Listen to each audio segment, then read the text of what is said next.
Hello everyone, welcome back to the XSP Green Monster channel. My name is Riley and I drive a 1997 Chevrolet Suburban, and this is all about my truck and my adventures with trying to fix it and also doing the car audio system in it. So, welcome to the channel if you're new. Thank you for watching. I've been away for a little bit. I haven't been posting for the last month as much as I usually do. Usually I try and post every other day. I'm trying to get back into that as I'm getting done with school and I'm able to relax a little more and I have some more time. I have a bunch of fun stuff planned for the truck. I've got just kind of a day of me doing stuff on the truck. I've got a bunch of stuff I have to kind of headlight to fix. I've got to redo some of the piping to the transmission cooler because it's leaking a little bit, which is my fault. And then, yeah, just kind of some other stuff on the truck to do. The car audio build is always going. There's always stuff I can do on that. There's a big video I have to do on that. But today's video is going to be about wire. And wire is one of the most common things that I get asked about on my Instagram, which is on the beginning video at XSPGreenMonster. And I get a lot of questions, and I see a lot of comments on Facebook as well, that is just how much wire do I need to run? And I think this is something that I should talk about for a little while because I think it's a very important topic, especially when talking about car audio. Because you can run too little wire for your amplifier, and I would argue you can't run too much wire, and I will explain that later in the video. But this is something where the wire comes down to getting the power to the amplifier. So first I'm just going to kind of go into like why we run such big wire. So mostly the amplifiers will take a, we'll say 5,000 watt amplifier, which I think draws around 400 to 500 amps depending on the brand you're running on, maybe 300 amps, even maybe 250 on a really efficient board. So you have 400 amps that needs to travel through a cable, and I will put an image on screen here that kind of shows the difference between resistance, amps, and voltage, and it'll kind of explain what we're talking about here. And amps is basically kind of like if you think about a river flowing, amperage is how much water is going through the river. So an amperage is equivalent to like a gallons per minute.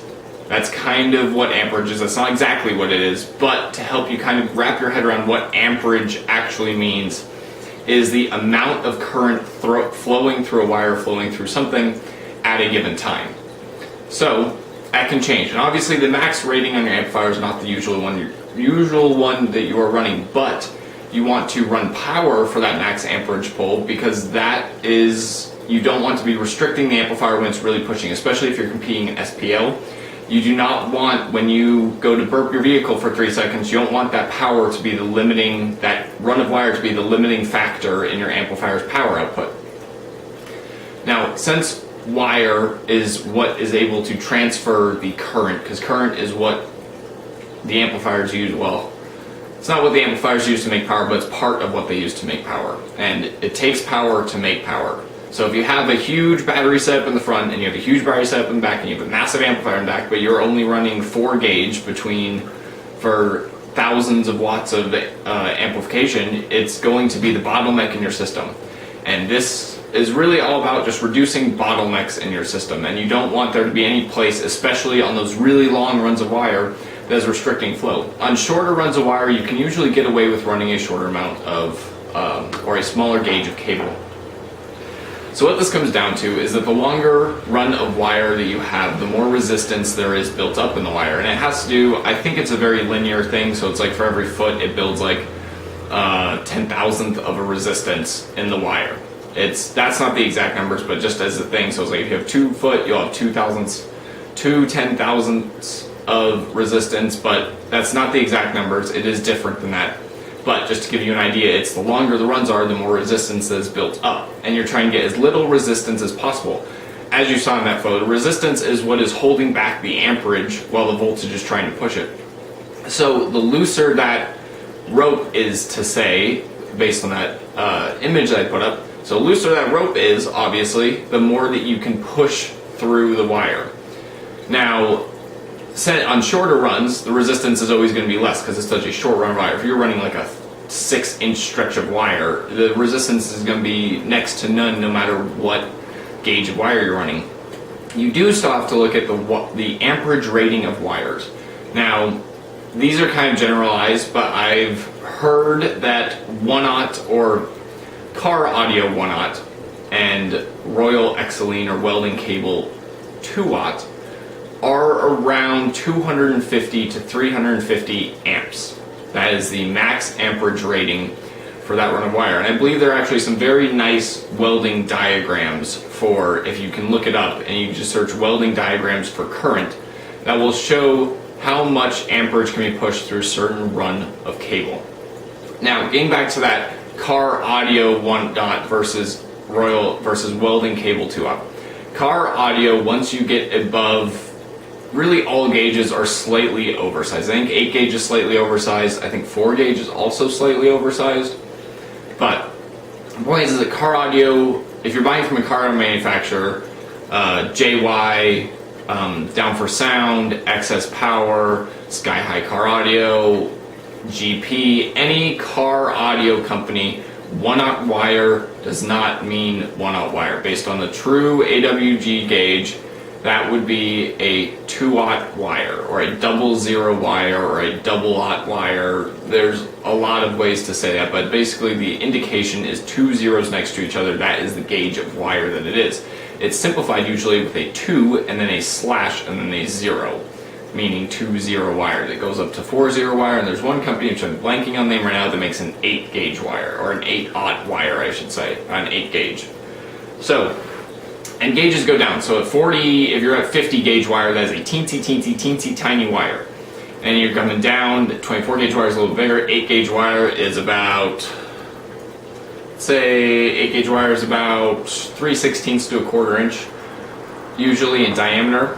4 gauge wire is probably pushing, I don't know what 4 gauge wire is pushing. 4 gauge wire is somewhere under 1/2 inch in diameter. One car audio 1/0 is around 3/4 inch, or just less. I think it's technically like 0.69 something of an inch in diameter. It's in millimeters. I think it's 15 millimeters on Sky High Car Audio is the diameter. And then 4/0 wire is really big. I do not know a 4/0 wire. It might be almost an inch in diameter. So as you go down in gauges until you hit 0, it's increasing the size, and then once you get more and more zeros, it's also increasing the size. So it's not like it goes negative. So if you see a 4 gauge wire, don't think that it's bigger than a 0 gauge wire, for anyone that is unfamiliar with how the wiring thing works. So the lower the number, the larger the gauge, is the basics of it. And certain gauges are rated for certain amperages to flow through them. Now this is very important, because I'm going to get a little bit more technical on this side. Basically, we'll take a 10-foot stretch of 1/0, which is, we'll say it's rated to 300 amps. That 10-foot stretch of 1/0 can handle 300 amps. The reason it can handle 300 amps is because as wire starts to have current running through it, it heats up. Running power through anything, because these are all forms of power, running that through anything, you're losing some heat to the wire. So that builds up heat. Now with heat in electronics, it gets very interesting. So heat in electronics, as the heat rises, it also rises, makes the resistance more. But it's not quite an exponential scale, but it is close to an exponential scale, since there is a squared term in the actual formula for determining the resistance given the heat of an electrical component. So that means at, we'll say, 200 degrees, your resistance can be 0.04. Well, if you go up to 202 degrees, it could jump up to 0.05. You go up to 212 degrees, it could jump up to 0.2. And it increases, the resistance in the wire increases, and when you get higher resistance, it also creates more heat. So, as you can kind of see, like, if we have heat over here and resistance, the curve starts out pretty low and then it just will spike up. And that's due to that logarithmic or exponential component, which is the squared term. Now, and I guess logarithmic would be wrong, because logarithmic would come down. But the exponential term in that, it's close to an exponential growth curve. Now, so that's why if you run too small of a wire and it starts heating up, it's going to create more resistance, which is going to heat it up more, which is going to create more resistance, which is going to heat it up more, and eventually you're going to end up burning something. If you see people that have those burnt fuse blocks, that is generally what it is. It's the wires creating resistance, and it's heating up, it's creating resistance, heating up, getting hotter and hotter and hotter until some component melts. And it's kind of in a worst case scenario when wires start heating up. Once wires start heating up, it's very hard for them to cool back down. So once you start getting into that increase in temperature and resistance, it increases so fast that your wire it's very hard to recover electrical components from that increase. So, without shutting off the system, but still it'll take a very long time since copper holds heat so well and dissipates heat so well. So, when you're looking into this stuff, really you just want to make sure that the amperage rating of your wire is not under the total amperage. Like if you have 2 runs of 1/0 that are rated around 250 amps for the section, or 300 amps as we were talking about, then you have a total of 600 amps of capable current that you can run through those 2 runs of wire. So if you have a 500 amp draw amplifier, you probably want 2 runs of 1/0 to run that. And generally amplifiers will come with the proper inputs that are required. Like my Big 7K is my Big 7K only has 2 inputs for 1/0. It's probably a little small, but they are very close to what numbers 1/0 should be able to handle, especially since amplifiers should be very, very close to the source.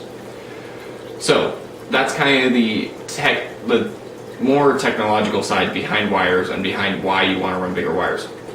I'm going to quickly touch on CCA versus OFC.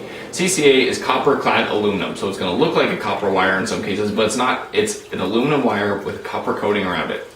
CCA degrades faster. It is less resistant to weather. There's a lot of reasons not to run CCA. There's a reason why welding cable, which is meant to be out in the elements and it's meant to be on dirty job sites and run over all the time, is not CCA. It is generally a special industry standard OFC, which is oxygen-free copper. Oxygen-free copper is the best. I suggest if you're going with any kind of wire, go for OFC or silver-tinned OFC. Silver-tinned OFC is the lowest resistance wire that I am aware of that you can buy as a car audio wire. Obviously, pure silver wire would have a lower resistance, but it is not worth the money spent on that. It is better by a small margin. It'd be too expensive to buy. So silver-tinned OFC is the best bet to gain the most amount of currents possible to transfer through with the lowest amount of resistance. CCA, if you're on a tight budget, go for it. I know some people run CCA, it's perfectly fine. Running CCA is not a bad thing, but if you have the money to afford OFC, I highly recommend going with OFC. It will just withstand the elements in the long run better than OFC. If they're both in identical conditions, the CCA will break down faster than the OFC because wires do corrode. It's bare metal inside a jacket, and if any moisture gets inside that jacket, the wire will start to corrode no matter what kind of wire you have, no matter how nice it is. If moisture gets inside of there, it will corrode. Now, welding cable versus car audio cable. I am a strong believer to always support those who are supporting us in the car audio community.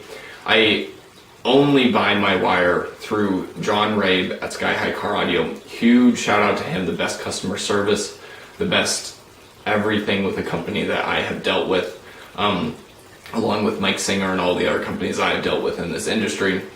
But John Rabe, he works with a lot of great people. He works with Rusty Flowers, he works with Mike Singer, he works with DS18 now, he works with McLaren, he works with Excess Power. He has a good connection on his website, lots of different products. You can build an entire system off the stuff on his website.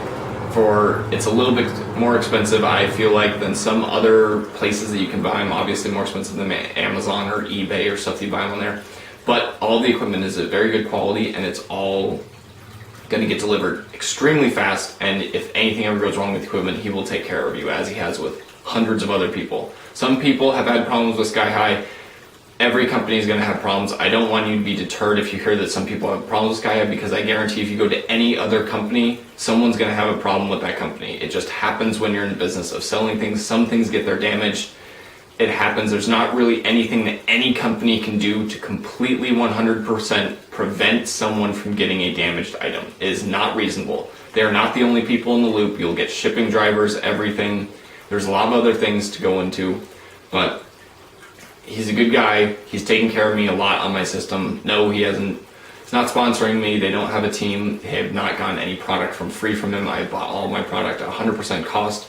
but it's been amazing. I actually bought my first DC level 5 off of him, off one of the yard sales that he sold for a really good price. But he really takes care of his customer. I highly recommend Sky High Car Audio Wire. They sell CCA and OFC wire and everything up to 2 watt, and is by far some of the best wire I've worked on. I could go out there and cut all my connections. You could see that even after being in the car for 3 years, 4 years with some of them, they're still perfectly fine. The wire inside the coatings is good. It's been out in the engine bay with me driving through puddles and being a normal young driver like I have been. So highly recommend him. Welding wire, a lot of people want welding wire because it is a lot cheaper. It's less than half the price of a car audio's wire. And it has to do with the fact that welding wire is a thicker stranded cable generally. You can get thin stranded, and thin stranded, thicker stranded, I'm referring to the actual strands of copper inside the wire. Car audio wire is very, very thin stranded, which makes it extremely flexible. Welding wire tends to be slightly thicker stranded, if not very much thicker stranded, with some other companies that are much less flexible. But the thicker strands of copper allows for more current flow. So welding wire will generally have a higher current flow capabilities than car audio wire. Now, given that said, like I said, I'm a huge supporter of supporting those who support us in the car audio community, because it can be a little bit difficult. We got a lot of people yelling at all of us saying, like, why are you wasting money on building this big thing that's just going to blow out your eardrums and hurt you? The community, it's not dying, but there are a lot of people that don't support our community, so I fully 100% endorse supporting the people who are supporting our company. John Rigg gives a lot back to the car audio community. He hosts shows, he does everything, he has great customer service, so any of those people are supporting the car audio community. Down for Sound, Excess Power, anyone who supports the car audio community, I would rather buy from them than anyone else. Welding wire, it's cheaper. I would say if you're looking at either a CCA, even if you're looking at CCA, Sky High Car Audio Wire, or welding wire, I would say you go with the CCA over the welding wire, just because it is supporting car audio community. But if you're really on a budget, welding wire is the way to go. If you really don't have that much money to spend, but you're trying to build a more budget system, welding wire is the way to go. It doesn't come in as many colors, so if you're really trying to do a colorful build, like the blue and pink that I have, welding wire is harder to find in those colors. It's generally more of the standardized electrician's colors, so black, orange, red, maybe blue. But yeah, so that's the wire size. And then basically you want to look up and you want to find, and I'll put an image of a wiring diagram that I'll look at one and I'll find one to put up here that kind of shows like the general layout of how much amperage cables can handle over a certain amount of feet. So I can't give anyone a straight answer to the question of how much wire should I run. It really depends on your system. It depends on how many watts you're running. It depends on your alternators. It depends on your batteries. You want to look at the overall amperage draw of your amplifier, and you want to base everything on that.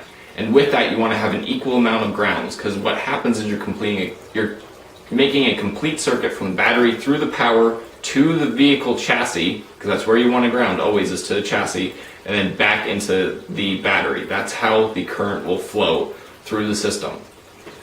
It does flow back through the grounds. So the grounds are just as important as powers. If you're going to run 4 power runs from your batteries back, you want to run 4 grounds on the front battery and the rear battery, and maybe even 4 ground runs going from the rear bank to the front bank. I have 2 grounds of power, 2 runs of power and 2 runs of ground for front to back. I need to add more. I am a little short on those ones. I have the room to add more. I'm just need to save up to buy another 50 feet of wire. But that's my basic breakdown of how much wire you need for your build. Is look at your build, do some research on it, use the tools that I've given you. It'll be the picture of the what gauge wire it can run, and the gauge of wire will most likely be in welding wire. So remember that when you look at that picture, that is welding wire. So if it says 2 watt on there, that is actually car audio 1 watt. That's the equivalent size. So use those resources and you should be able to determine the amount of wire that you need to run for your system. Given that, there have been people that have done studies on amplifiers and they've kept adding runs to see if it gains power, and amplifiers will keep adding runs all the way up to like 10 or 12 runs of power going in the amplifier. Mine are overbuilt a little bit. I have 4 runs of Sky High Car Audio 1 watt going in my amplifier, which gives it all the power it could possibly need without hindering it at all. And I very highly believe in doing that. I overbuilt, my entire system is overbuilt electrical, overbuilt runs, everything. So I highly recommend doing something along those lines where you are build for more power, especially if you put in more runs and you want to upgrade in the future. You already have the runs there to run more power. So I highly suggest building it right the first time. I went through tons of systems before I built this system right, and I wish I just saved up and built the system right and put in the right amount of runs and just brought it through the car or under the chassis and really done it right the first time I did it, instead of taking multiple iterations to do it. So I hope you guys enjoyed the video. I hope that it was helpful to anyone out there asking a question of how much wire do they need for their car audio system. Please subscribe if you haven't already. Please give me a big like if you enjoyed it, and please comment down below of anything you'd like to see or any other questions you have about running wire in your car audio system. I'll see you in the next one.